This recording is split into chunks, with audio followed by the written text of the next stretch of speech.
Let's talk about one of literature's most enduring story tropes, the chosen one. You know what I'm talking about, a special individual destined for greatness, carrying the weight of prophecy on their shoulders. This trope has given us some incredible stories. Lord of the Rings, Star Wars, Harry Potter, The Hunger Games, just to name a few. But it's also one that makes many readers sigh and close their books because it feels boring and derivative when done wrong.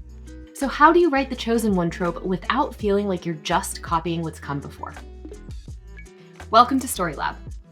My name is Haley, and I'm an author, writing teacher, and editor with more than 15 years of experience helping people craft stories. In this video, I'm breaking down how to write a fresh take on the chosen one trope, using the Chronicles of Narnia by C.S. Lewis as an example. Now, on its surface, the chosen one trope appears simple.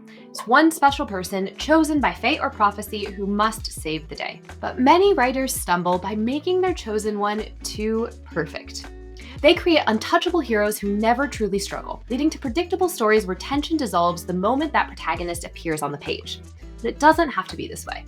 The first strategy for writing an exciting chosen one is simply to have more than one chosen one. Instead of focusing the entire story on a single character, spread the responsibility across several characters with different strengths, weaknesses, and destinies. Think of it like a symphony.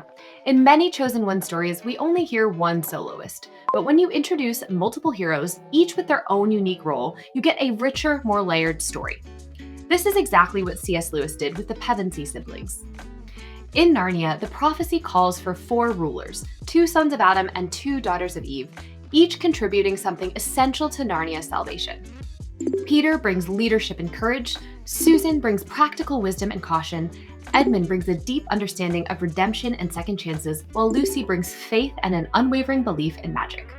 By weaving 4 distinct arcs into a shared destiny, Lewis avoids putting all the narrative weight on one character's shoulders. This creates a more dynamic story where the characters' relationships and conflicts with each other drive the plot just as much as the external threat. By having more than one chosen one, you can also explore how different personality types react to being chosen, and how they complement each other. Now it's my turn. I'm going to use this framework we break down today to brainstorm a new sci-fi story featuring a chosen one trope. First, I'm going to think about how I might have more than one chosen one. So let's say my protagonist is a young engineer living on a distant colony in a galaxy plagued by a collapsing star system. A prophecy foretells that only the Starbinder can reignite the dying stars and save all the living beings in the galaxy. Now, if I employ the idea of having more than one chosen one, instead of a single starbinder, maybe I can have my protagonist discover early on that the prophecy is incomplete. The protagonist will actually discover that she is one of 3 individuals destined to restore the stars. Each of those individuals has a unique ability tied to a different cosmic force that will help them do so. Together, all of the chosen ones must learn to combine their powers and trust one another despite their differences. The second strategy is to give your chosen one flaws. Here is a truth about great characters. Their flaws are just as important as their destiny. Being chosen doesn't mean being perfect. It means being the right person, imperfections and all. A chosen one without flaws is just plain boring. Flaws make characters relatable and provide essential opportunities for growth. Readers want to root for someone who is capable but deeply human, someone who stumbles, fails, and learns along the way. In the Chronicles of Narnia, Lewis gave each of the Pevensey siblings personal flaws that directly affected their journey. Edmund begins his story as a betrayer, driven by jealousy and greed. His eventual redemption is all the more powerful because we've seen him at his worst. Peter, on the other hand, struggles with pride, trying too hard to prove himself as a leader, sometimes to the detriment of others. Susan is skeptical and reluctant to embrace magic, which distances her from Narnia's deeper truths. More on this later. Lucy is the most faithful, but occasionally lets her desire for recognition cloud her judgment. Lean into the humanity of your chosen one or chosen ones. Maybe they're arrogant, or they constantly push people away. Maybe they are haunted by their past mistakes. These flaws don't make them less heroic. They make their heroism feel earned. Now, back to my book. How can I give my chosen ones flaws? Let's say that my main engineer is brilliant but reckless and distrustful due to past betrayals. She takes risks that put her fellow chosen ones in danger and creates tension because she refuses to trust them. I'll have one of her co-chosen ones be haunted by self-doubt, believing they are totally unworthy of this role. They are going to spend a lot of the narrative trying to get someone to take their place or find a flaw in the prophecy, which means that it's not really related to them. And finally, that third chosen one, I will give dangerous ambitions that constantly put the other chosen ones and their mission at risk. The third strategy is to subvert expectations. Readers are savvy. They have seen the chosen one trope play out thousands of times. If your story follows the typical structure too closely, prophecy, training montage, final victory, you risk losing their interest. One way to keep them engaged is to subvert their expectations. What if, for your chosen one, that happily ever after isn't a guarantee, but a possibility? What if your chosen one isn't actually the person that the prophecy speaks about? Or what if your chosen one rejects the prophecy altogether? In the Chronicles of Narnia, Lewis takes a surprising and controversial turn with Susan. After ruling Narnia as queen, she eventually rejects her experiences and turns away from magic altogether. Now, this choice of Lewis's has sparked decades of endless debate, but it's undeniably powerful. It shows that being chosen isn't a fixed state.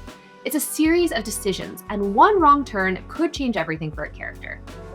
Think about how you can add uncertainty and unpredictability to your chosen one's fate. Maybe the prophecy isn't what it seems. Maybe the character actually fails, or even decides to walk away from their destiny. These twists can breathe new life into the trope and make readers question what it really means to be chosen. Now, back to my book. I'm going to subvert expectations by making the prophecy itself actually a manipulation. It's something that I will have created by a secretive faction who's actually trying to control this trio and their powers for their own gain. The characters, the chosen ones, must then decide together if they're willing to try to fulfill the prophecy as written, which may save the world, but might also force them into enslavement by the secretive group, or if they're going to try to forge a new destiny. The best chosen one stories aren't really about saving the world, they're about becoming the person who is capable of saving it. External challenges are going to propel your plot forward, but internal challenges are what creates compelling characters.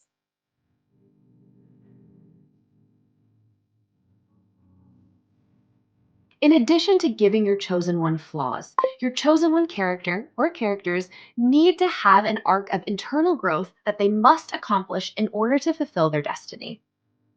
In the Chronicles of Narnia, each Pevensey sibling's success is tied to internal growth. Edmund must confront his past betrayal and learn to forgive himself. Peter has to realize that true leadership isn't about dominance or pride, it's about service. Lucy must trust her instincts and faith even when others doubt her. Give your chosen one an internal arc that reflects the stakes of the story. What fear or flaw is holding them back, and how does their growth change the outcome? The external challenges, fighting battles, learning new skills, solving mysteries, fulfilling prophecies, are undoubtedly exciting, but it's that internal journey that makes readers really care and connect with your characters. Let's go back to my book one last time. I'm going to have each of my characters confront an internal struggle in order to succeed as an individual and as a group. First, my engineer, who has experienced all of those past betrayals, must learn to trust others and actually work as a team with her fellow chosen ones. That self-doubting chosen one, who is always trying to get somebody to replace them, must find their inner strength and realize that they actually do have value.